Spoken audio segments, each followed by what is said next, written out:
And this guy says, I'm a Mormon, and you're not. And, you're an evangelical, so am I going to hell? And I looked at him and I said, I'm going to answer that question the same way I would answer it if I was looking at a Jehovah's Witness, a Catholic, a fundamental Baptist, a Lutheran. I don't care, fill in the blank. I don't care what your tradition is. I don't care what you believe about other things. It doesn't matter because the answer is always the same. I don't care what you are. If you can look me in the eye, this is the way I said it to him.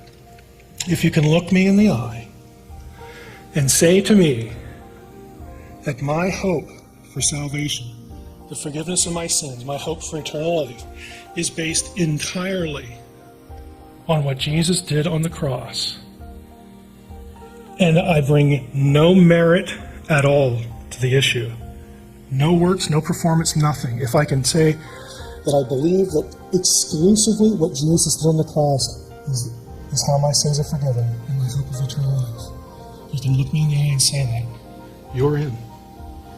If you can't, you're not. That's just the way it is.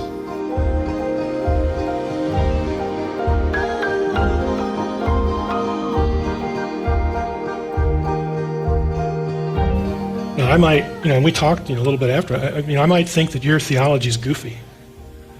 Hey, my theology was goofy when I got saved, when I became a believer. Some people would say, your theology is still goofy, Mike. I get that. But that isn't the question. The question is not, can you articulate this point of doctrine to my satisfaction or to the satisfaction of somebody who wrote XYZ Creed? That is not the question. The question is, upon what are you basing forgiveness of sins and eternal life? It has nothing to do with merit at all. And he looked at me and he said, I'm not completely sure, but I think I can say that. And at that point, I'm not going to look at the guy and say, well, you must be a liar because you're a Mormon. No, I'm going to look at the guy and think, I sure hope so. Because that's the gospel. That's what you need to focus on. Maybe next year we can have some theological discussion, but this is the question today. And the question and the answer is going to be the same no matter who you are. I don't care what you are. Can you say this or not?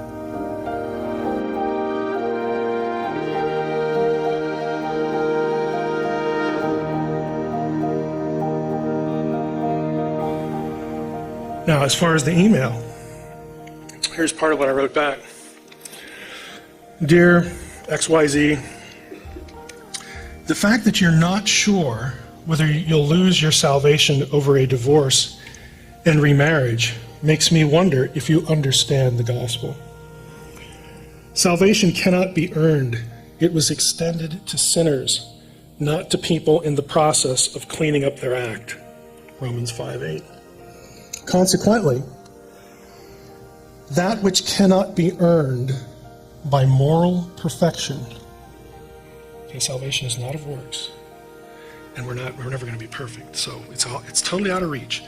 That which cannot be earned by moral perfection cannot be lost by moral imperfection. And to bring it down to the divorce, salvation wasn't earned by getting married, so it cannot be lost by getting divorced and remarried.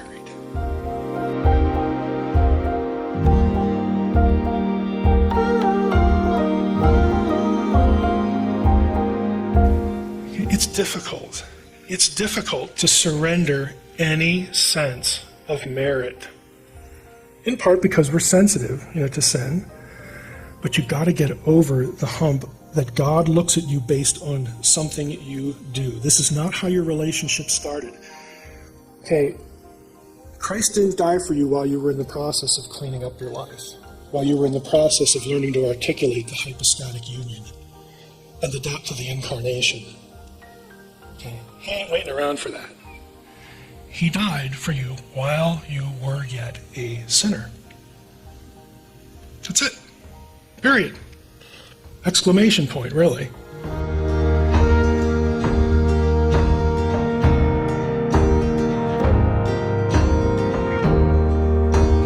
I know Christians who just struggle with this. No different than me, no different than anybody else who has sort of come to grips with what grace is. But that's what it is. It doesn't mean, now I can go out and sin all I want because God died for me while I was yet a sinner and he loves me. What did Paul say to that very question? God forbid. Okay, you're missing the point, dude. That's my paraphrase of what he says in Romans there. The gospel isn't here so that you can keep on sinning. The gospel is what it is so that you know it is not performance-based. You can be at your worst and Christ still died for you.